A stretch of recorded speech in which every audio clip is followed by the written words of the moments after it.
Merci de nous rejoindre pour cette troisième et dernière partie de l'Africa Newsroom. Notre plateau est toujours au complet avec Mohamed Ly et Alfred Tchongo. Place à notre Zoom Société consacré aujourd'hui à la Somalie, toujours sous la menace de la famine.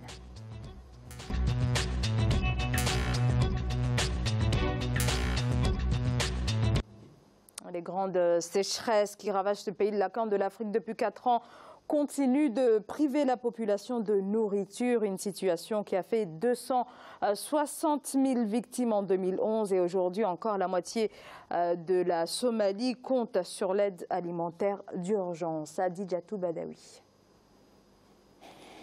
Compte tenu de l'avancée de la sécheresse en Somalie, le PAM, Programme alimentaire mondial, opte pour la numérisation de son aide alimentaire. À Kabassa, dans ce camp des déplacés internes, les populations reçoivent l'assistance par voie de transfert d'espèces via leur téléphone portable. Ainsi, elles ont la possibilité de s'offrir les mets locaux, de se vêtir et de mener des activités lucratives. Je préfère l'argent liquide à 100% parce que ça répond à nos besoins. Nous achetons de la nourriture, nous achetons des vêtements. Nous pouvons démarrer une entreprise en utilisant notre propre argent. D'autre part, on peut nous voler l'aide alimentaire et parfois, vous devez la partager avec les parents et les voisins parce qu'ils la voient. Donc, nous préférons l'argent. La sécheresse se fait de plus en plus ressentir en Somalie. 3 saisons de pluie sont passées sans aucune goutte d'eau. L'ONU fait état de plus de 1000 décès suite à une consommation d'eau souillée. À cause de l'insécurité grandissante, les humanitaires préfèrent envoyer de l'argent aux déplacés. Non seulement 70% de notre système en 2017 a été fait sous forme de transfert d'argent, mais il se traduit également par un financement important sur le marché. Près de 100 millions de dollars en 2017 sont allés uniquement sur le marché somalien et je pense que ce sont des éléments importants qui ont fait la différence. En 2011, la Somalie a connu une longue période de disette qui a causé le décès de plus de 260 000 personnes. Et en 2017, le PAM a déboursé près de 134 millions de dollars pour subvenir aux besoins des familles somaliennes. Alfred Tchongo, les autorités somaliennes sont dépassées véritablement par la situation? Mais absolument, parce qu'il n'y a pas que le facteur sécheresse qui joue, mais il faut prendre la situation somalienne dans sa globalité avec l'instabilité qui frappe ce pays depuis la chute de Mohamed Siad Barre en 1993 et puis avec l'apparition des Al-Shabaab qui déstabilisent complètement le pays. Et donc le gouvernement, tous les gouvernements qui se sont succédés ont eu à affronter justement cet enjeu-là.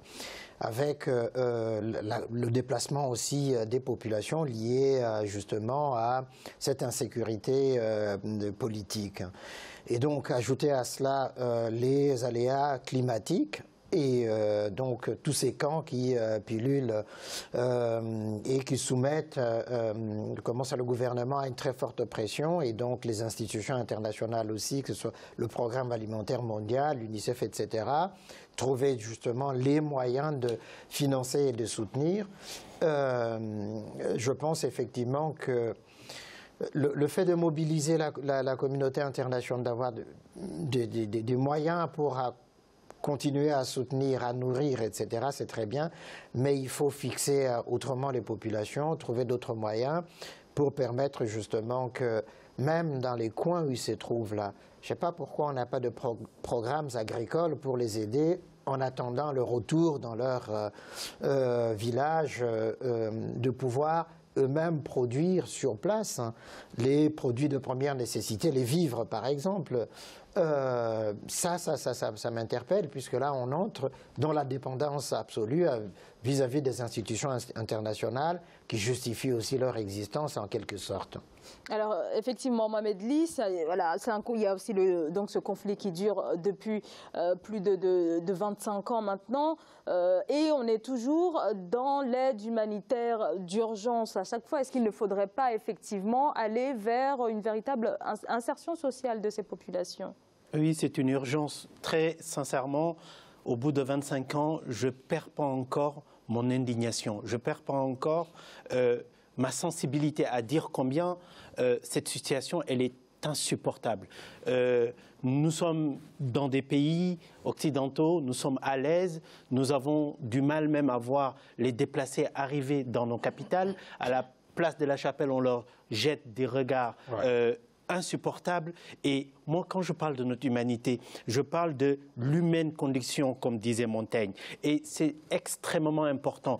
Mais pire, aujourd'hui, ce que vous nous apprenez par vos dépêches, c'est qu'on est en train, on est passé à l'ère aide humanitaire point 2, c'est-à-dire la digitalisation de cette aide-là. On n'est même plus sur place, humainement, parce que leur amener des nourritures, c'est une chose. Les aider, c'est une chose. Les aider à se soigner et à manger, à boire, à avoir de l'eau potable. C'est une obligation humaine que nous avons. Aujourd'hui, nous avons trouvé, même si ces organisations moralement sont irréprochables, mais parce qu'on ne peut pas y aller, parce que la communauté internationale s'organise mal, on passe à la digitalisation, à la numérisation de leur aide, on leur envoie sur leur portable de l'argent.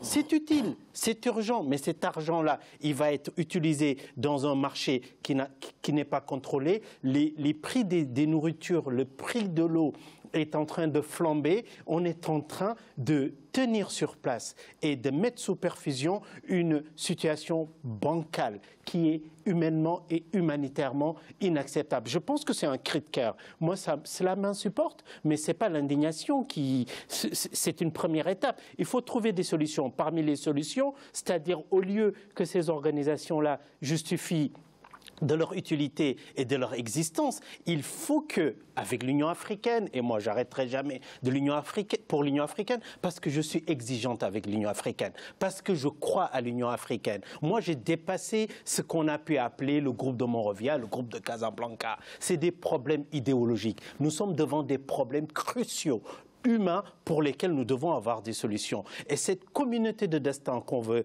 mettre en Afrique, il faut que ces Africains-là sachent que pour régler le problème de la Somalie, en plus des Shababa et des autres qu'on a parlé, il faut aider à la Somalie de retrouver un État fort. Il faut retrouver un périmètre qui s'appelle leur territoire. Il faut que cet État-là puissent être dotés de moyens. Les seuls moyens qu'on doit leur donner, ce ne sont pas des moyens de boire et de manger. Et aujourd'hui, ils sont sous perfusion, ils sont perdus et l'humanité entière est en train de baisser garde, de relâcher et on part à la digitalisation pour des gens qui ont des portables. Et en Somalie, ils ont des smartphones pour aller prendre de l'argent alors qu'ils n'ont pas à manger, ils n'ont pas à boire. 200 000 enfants vont mourir, les prix de l'eau et de la nourriture flambent sur place. C'est humainement, je ne sais pas comment les gens peuvent l'entendre, mais il faut un coup de boost. Vous faites un merveilleux travail. Il faut que les gens continuent à être sensibilisés par rapport à ça, parce que, comme je le disais, c'est notre humaine condition qui peut être remise en question. Et il y en a beaucoup. Moi, la géopolitique mondiale actuelle m'inquiète beaucoup quand je vois l'affaire Skripal avec ses conséquences, quand nous voyons ce qui se passe, permettez-moi de parler hors d'Afrique, mais parce que c'est humain, ce qui se passe en Syrie avec la route de la Ghouta, quand ce qui se passe dans ce monde-là, nous ne pouvons pas être dans notre confort, montrer le dos et oublier ce qui est en train de se faire ailleurs et les drames humains qui s'y passent. Oui, je voudrais ajouter juste un point, c'est qu'effectivement, on voit ce qui se passe en Somalie, ce que ces organisations internationales sont en train de faire, mais en même temps, avec toutes les populations africaines qui fuient justement ces instabilités politiques, les guerres, etc., on voit ce qui se passe en Israël avec justement les migrants érythréens, somaliens et autres. 38 000 que Netanyahou est en train de mettre en prison, qui voudraient remballer en Afrique, moyennant de l'argent. C'est la conséquence justement de toutes ces situations-là. C'est pourquoi, pour fixer celles qui sont encore dans ces camps-là, je crois qu'au bout de 25 ans, il faut sortir de la logique de l'assistance humanitaire d'urgence, les fixer sur place, leur permettre d'avoir les moyens de produire, de retrouver leur dignité, puisque la dignité, justement, passe par cette capacité de chaque personne, de chaque individu, à être maître de son destin, à produire lui-même sur place pour satisfaire ses besoins vitaux primaires. Mais les maintenir dans la dépendance perpétuelle comme ça, je trouve que c'est choquant quand même pour toute conscience, et même pour les dirigeants somaliens. Alors là, je suis d'accord pour le coup, qu'on leur donne les moyens justement de réunifier la Somalie. Les Al-Shabaab sont un problème, mais qu'on peut régler politiquement en discutant avec eux, puisqu'au bout de 25 ans, on n'arrive pas à les neutraliser. L'Éthiopie y a été pendant un moment, s'est retirée parce que, bah oui, face aux attentats, ça commençait à devenir très cher pour l'Éthiopie.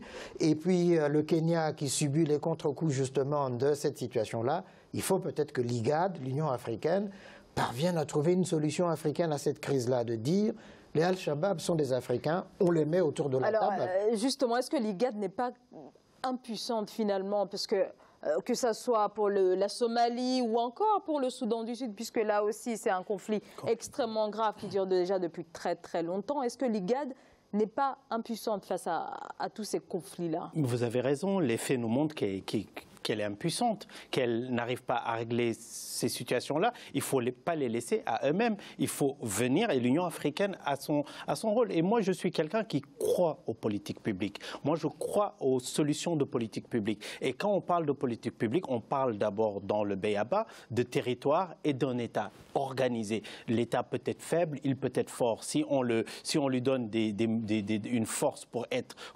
coercitif, il peut y arriver. Et moi, le sentiment que j'ai à mon niveau d'analyste, c'est un sentiment de désengagement de la communauté internationale, tellement le problème il est long, tellement il dure. Avec 25 ans, notre génération, nous avons grandi avec ça. Les gens se sont habitués à ça. On s'est habitués. Et je pense que c'est contre ça qu'il faut vraiment rappeler aux gens cet assèchement de nos âmes, de nos intérêts, cet individualisme. Il faudra retrouver à l'échelle mondiale un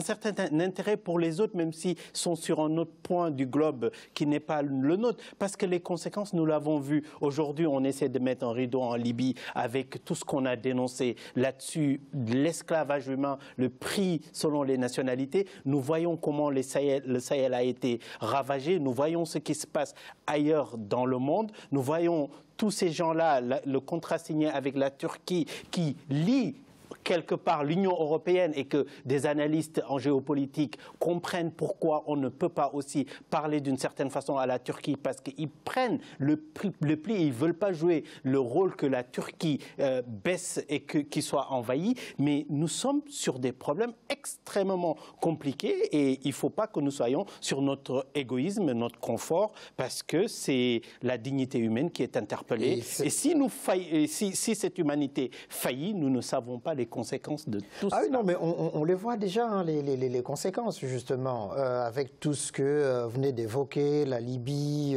etc. Les conséquences sont là, c'est que les gens, ils fuient, ils partent, hein, ils meurent dans la Méditerranée. Ou alors, on les bloque en Turquie. Mais moi, j'insiste beaucoup aussi sur ce fait, ce que Netanyahou est en train de faire en Israël avec les migrants érythréens, éthiopiens, somaliens, etc. C'est indigne, justement, d'un État qui se prétend démocratique. Quand on entend les propos de Netanyahou disant ces immigrés africains sont pires que Daesh, je dis qu'il y a quand même là quelque chose d'inouï qu'on laisse passer comme ça, mais ce délinquant qui est au pouvoir en Israël, on le tolère, on le reçoit partout, personne n'est capable de dire à Netanyahou il faut respecter la dignité de ces gens-là. Et je pense, là aussi c'est la responsabilité des États africains justement de faire que des États sains qui ont une bonne gouvernance des richesses, une bonne répartition pour qu'on évite justement ces genres de choses. Mais pour la Somalie, il y a urgence vraiment à ce que tous les États africains, l'IGAD, l'Union africaine, se retrouvent autour de la table pour régler ce problème-là. Mais il faut intégrer les Al-Shabaab, quels que soient les crimes qu'ils ont commis. Il faut les intégrer dans la solution politique de la Somalie. Je suis d'accord avec vous parce qu'ils sont africains et à un moment, il faut savoir se réconcilier. L'Europe a été la terre des deux grandes guerres. La France et l'Allemagne se sont fait une guerre où le monde entier s'est impliqué. Aujourd'hui, ils sont en train de construire l'Union européenne. Cette intelligence-là, vu que je ne suis pas sur les thèses sur la race ou sur la peau, cette intelligence-là, elle est juste humaine et nous en avons besoin. Et c'est ce que ça demande, la réconciliation. La réconciliation, elle est faite parce qu'il y a eu injustice, parce qu'il y a eu blessures. Ces blessures-là, quand elles se referment, nous pouvons aller au-delà parce que nous aussi, comme de grands ensembles dans le monde, ce qu'on partage, c'est cette Afrique mère de l'humanité qui aujourd'hui, nous sommes ses enfants. Et sur cette terre-là, nous sommes capables d'y aller et de construire. Je serai un éternel optimiste sur l'Afrique. Merci à tous les deux pour ces messages empreints de beaucoup d'humanité. Mohamed Ly, merci d'avoir accepté notre invitation. C'est moi qui vous remercie. Je rappelle que vous êtes président du think tank IPOD Innovation politique et démocratique. Alfred Chongo, merci beaucoup. Mais très heureux d'avoir été avec vous autour de ce plateau. Et puis à mes très chères téléspectatrices, merci de leur accueil bienveillant. Merci à vous de nous avoir suivis. À demain, très bonne soirée.